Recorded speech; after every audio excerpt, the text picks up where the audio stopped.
The last time you had a completely free day, you probably felt guilty about it. There were no emails, meetings, deadlines, or urgent notifications demanding your attention. Just a quiet day with nothing important that needed to be done. But for almost all of human history, that wasn't laziness at all.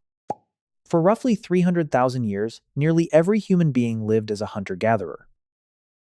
There were no cities, offices, traffic jams, or alarm clocks anywhere around you. And despite what most people imagine, your ancestors were not working every second just to stay alive. Some researchers believe hunter-gatherers may have enjoyed more free time than many modern workers. That sounds impossible because prehistoric life is usually imagined as endless struggle and exhaustion. Most people picture danger, hunger, and survival challenges waiting around every corner. But archaeological evidence and anthropological research tell a very different story. In the 1960s, anthropologist Richard Lee traveled to southern Africa to study the Jew-Hoanzi people. He wanted to understand how hunter-gatherers actually spent their time each day.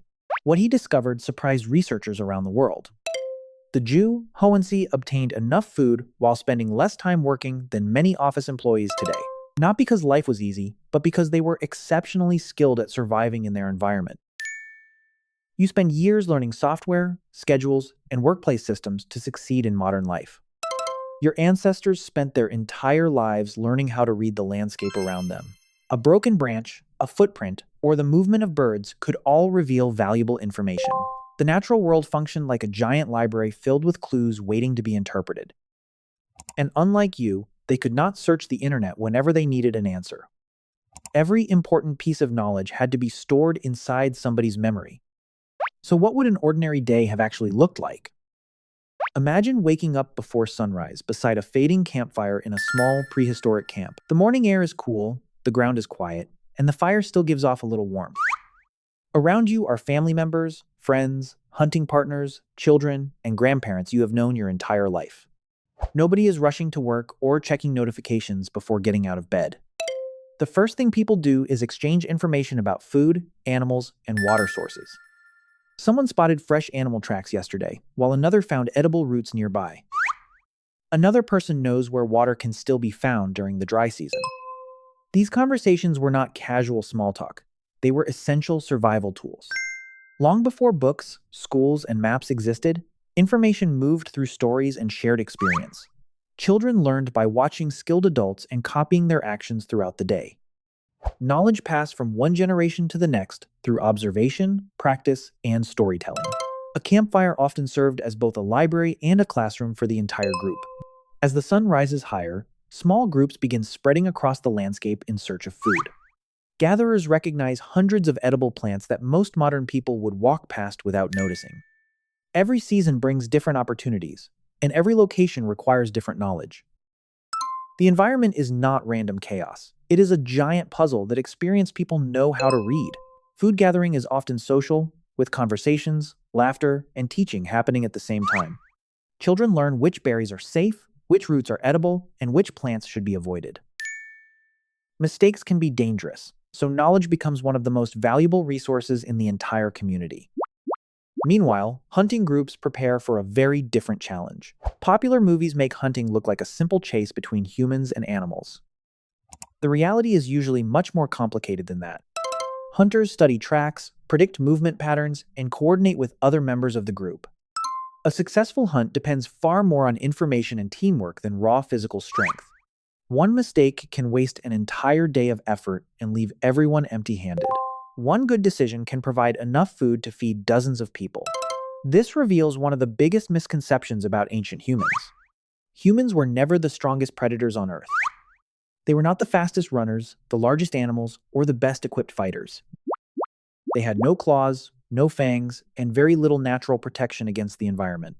Yet somehow they spread across almost every continent on the planet. The answer was never physical superiority. The answer was cooperation. One person discovers a better hunting strategy and the entire group benefits. One person identifies a useful plant and everyone gains access to a new food source. One person learns from a mistake and future generations avoid repeating it. Knowledge accumulates instead of disappearing. That ability changed the course of human history forever. By the afternoon, the pace of life often becomes slower and more flexible. Not every hour is spent searching for food, escaping danger, or solving survival problems. Many people use this time to repair tools, make clothing, and improve equipment for future use. A damaged spear repaired today could prevent disaster during a hunt tomorrow. Stone tools are sharpened, wooden handles are replaced, and useful materials are carefully stored. Other people focus on maintaining relationships that help hold the group together. This may sound less important than hunting or gathering, but relationships are survival infrastructure. There are no hospitals, police departments, insurance companies, or supermarkets anywhere nearby. If you become injured, your survival depends on whether other people are willing to help. If hunting fails, your survival depends on whether someone else is willing to share food. If children lose their parents, the group often becomes responsible for their care. In many hunter-gatherer societies, cooperation is not considered generosity. It is simply common sense. Anthropologists repeatedly found that successful groups invest enormous amounts of time in social bonds. Trust is valuable. Friendship is valuable. A good reputation is valuable. In some societies, boasting about success is actively discouraged. A hunter who kills a large animal may receive respect, but excessive pride often attracts criticism.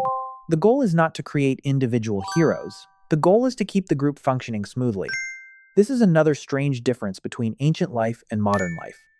Today, many people compete against one another for status, promotions, and recognition.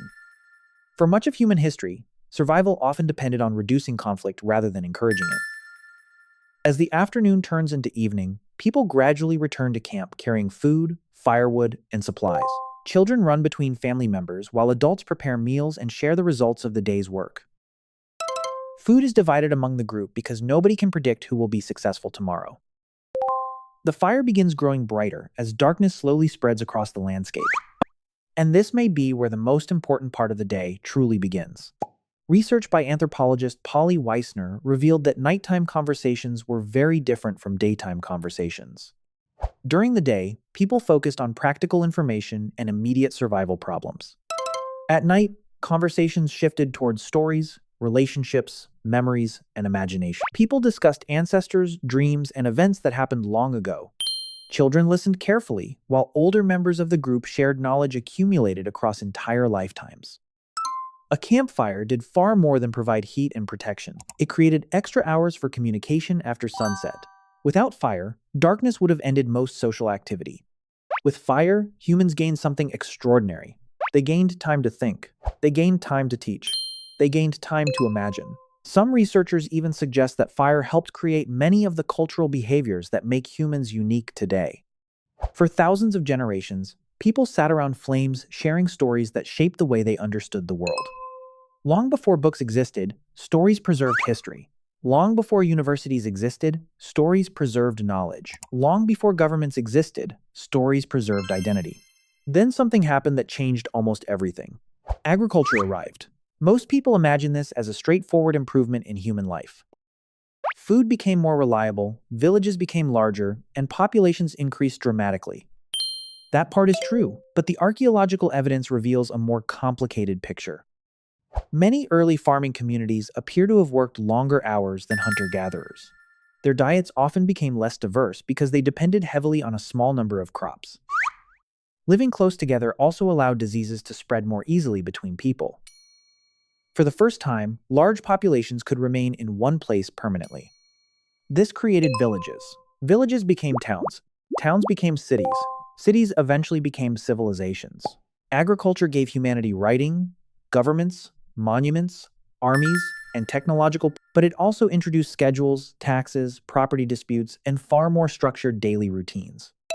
The world you know today was built on that transformation. In many ways, modern life is the direct descendant of the first farms. Yet your brain was shaped long before any of that existed. For hundreds of thousands of years, your ancestors lived in small groups surrounded by nature rather than concrete. They relied on cooperation more than competition. They spent their evenings around campfires instead of glowing screens. They learned through stories instead of algorithms. And many of the instincts that helped them survive still live inside you today. Your mind still craves social connection. Your attention is still drawn to stories. Your emotions still respond to belonging, trust, and shared experiences. The modern world often feels completely different from the prehistoric past. But beneath the technology, the buildings, and the schedules, the same human brain remains. So the next time you feel overwhelmed by notifications, deadlines, and responsibilities, remember something important. Your brain was not designed in an office. It was designed around a campfire. And even though the campfire has become a glowing screen, the ancient human sitting beside it is still you.